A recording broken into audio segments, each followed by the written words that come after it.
헌법 122조에 보면 헌법 23조에 사유재산권이 있는데 헌법 122조의 국토 효율적 이용이라는 명분에 의해서 공익적 명분에 의해서 사유재산권을 제한할 수 있다라고 되어 있습니다. 그래서 이 효율적 이용을 그러면 정부는 어떻게 하고 있냐? 4가지 단계로 하고 있는 거. 첫 번째, 국토 이용계획 체계.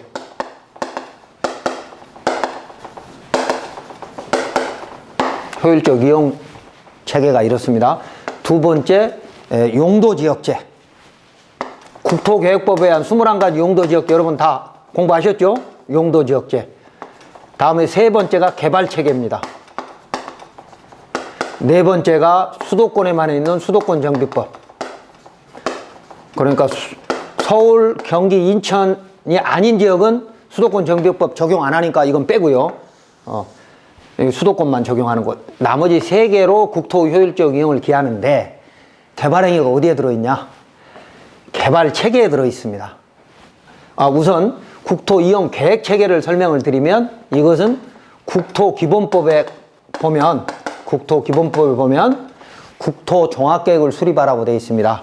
제5차 국토종합계획이 2020년부터 2040년까지인데 2019년 말경에 5차 국토종합계획이 수립될 겁니다. 그러면 국토종합계획을 우리는 살펴보고 투자할 필요도 있습니다. 요건 뭐 다음에 기회 되면 설명하기로 하고, 국토기본법에 보면 국토종합계획이 있고 그 밑에 도종합계획이 있습니다. 도. 그리고 그 밑에 보면 시군종합계획이 있습니다. 시군종합계획. 이것은 국토기본법에 있는 국토이용계획 체계를 말하는 것이고, 이 큰 틀에 맞춰서 용도지역제가 이제 만들어지는 거죠. 그러니까 시군종합계획은 도시계획이다 이렇게 돼 있죠. 그러면 이 도시계획은 국토계획법에 들어있는 거예요.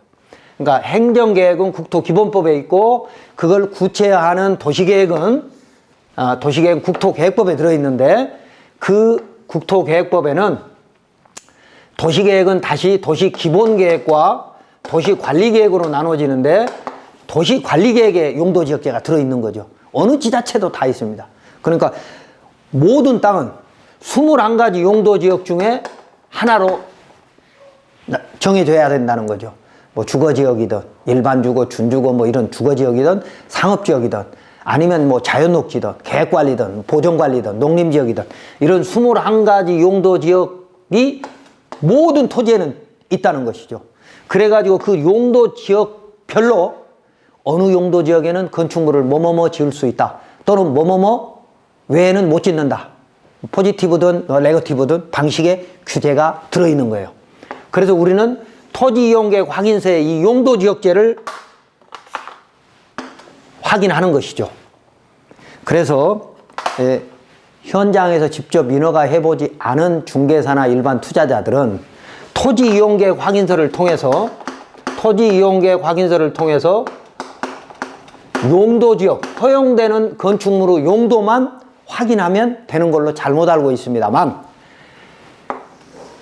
우리가 토지의 가치를, 개발가치든 내재가치든 가치를 평가하는 데 있어서는 개발체계까지 알아야 되는 겁니다. 개발체계까지. 그러니까 토지이용계획 확인서에 나와 있는 용도지역제에 의한 어떤 건축물을 지을 수 있다 없다 이것만 가지고는 개발가치를 제대로 알 수 없다는 것이죠. 이 용도지역제, 그러니까 허용 용도는 우리가 법률과 국토계획법 시행령을 말합니다. 법률과 지자체 조례, 각 지자체 조례에 어떤 건축물은 된다 안 된다는 내용이 나와 있기 때문에 조금만 공부하시면, 조금만 노력하시면 이 용도지역제에 대한 것은 여러분이 금방 알 수 있습니다. 그러나 개발체계에서 필요한 기반시설, 개발행위 허가를 통해서, 그러니까 임야나 농지를 개발을 해가지고 형질을 변경해서 대지로 만드는, 지목은 되고 대지로 만드는 과정을 우리는 개발행위라고 하는데, 그 개발행위가 들어있는 이 개발체계에 대해서는 임장활동을 하지 않으면 알 수 없는 게 굉장히 많습니다. 앞 시간에 제가 여러 번 설명했죠. 지적도 도로에 접해 있지 않아도 건축허가가 날 수 있고, 반대로 지적도 도로에 접해 있어도 건축허가 안 날 수 있는, 즉 사용 승낙이 필요한 그런 현황도로도 있다고 여러 번 강조했죠. 자, 그렇기 때문에 임장활동을 반드시 해야 됩니다. 임장활동을. 자, 우리 개발행위 허가를 받기 위해서는 임장활동을 해야 됩니다. 자, 그러면 아까 국토 효율적 이용을 위해서 개발체계가 중요하다고 그랬죠. 개발체계가 세 가지로 나누어집니다. 대규모 개발은 지구지정을 하라고 돼 있고요. 뭐 지구지정은 여러 가지 종류가 있습니다. 뭐 3기 신도시 문제라든지 산업단지라든지 뭐 이런 대형 개발은 반드시 지구지정을 해서, 왜? 지구 안에 들어있는 땅을 수용을 해야 되기 때문에 사유재산권을 엄격하게 보호하고 보상해 줘야 되기 때문에 지구지정을 거쳐서 주민 의견도 들어보고 환경기준도 보고 여러 가지들을 엄격하게 해서 시행해라.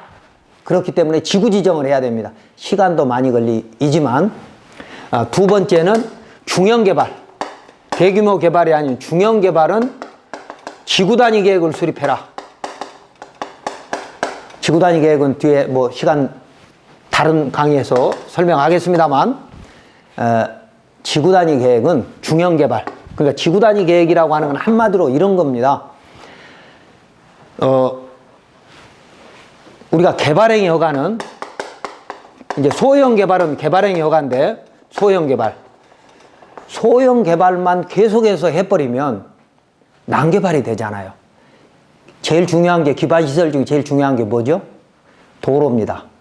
근데 도로 확보 기준이, 자, 개발행위 면적이 10,000평일 때와 20,000평일 때와 1,000평일 때와 진입도로가 다르죠. 근데 1,000평씩 다 잘라서 개발을 해버리면 도로가 전부 4m짜리 또는 뭐 3m짜리 소형도로만 생기게 되거든요. 그렇게 하면, 잘못하면 난개발이 되니까 중형 개발은 지구단위 계획을 수립해서 단지 내에다 8m, 10m, 12m 도로를 확보해야만이 지구단위를 해주겠다, 이 얘기거든요. 그래서 이제 여기서 연접도 나오고 뭐 여러 가지 있습니다만, 어쨌든 개발행위 허가는 이런 행정계획, 그러니까 지구지정을 하든 지구단위 계획을 수립을 하든, 지구단위 계획은 도시관리계획이라는 행정계획입니다. 그러니까 이 행정계획의 예외로서 소규모 개발을 관리하기 위해서, 소형 개발이라 해서 함부로 해주면 안 되잖아요. 그걸 관리하기 위해서 만들어진 것이 개발행위 허가 제도입니다.